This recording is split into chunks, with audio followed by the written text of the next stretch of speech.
こんにちは、バイク倉庫です。本日はですね CBR125 2台ですね、ちょっとエンジンのね、確認をいたします。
でもう1台の方ですね、お問い合わせいただいておる方ですね、CBR125、よいしょ。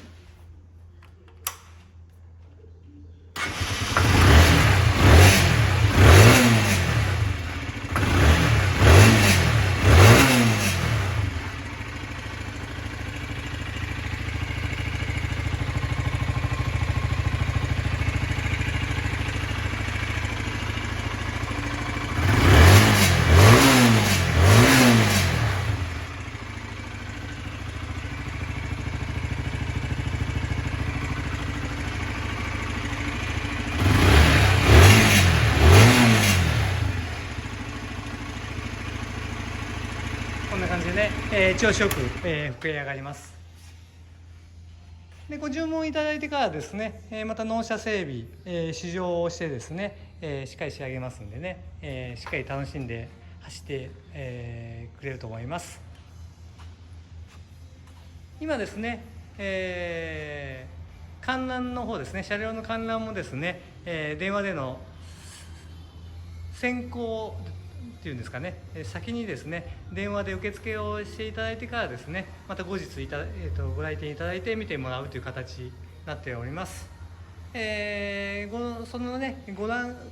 ご観覧の際もですね、エンジンをかけてとかね、また貸してというのはねご利用いただいてますんでね、よろしくお願いします。今コロナの関係でね、こうなってはいますが、今後ね、ずっとそういう感じになると思いますんで、ちょっとね店のスタイルも予約制という形で、修理もね、今予約制になっています。7月の半ばまでは今ね、納車整備と修理でね満タンになっております。今からね、注文いただいてもね、その後という形になりますんで、よろしくお願いします。頑張って進めていきますけどね、そういう形になりますんで、よろしくお願いします。バイク倉庫でした。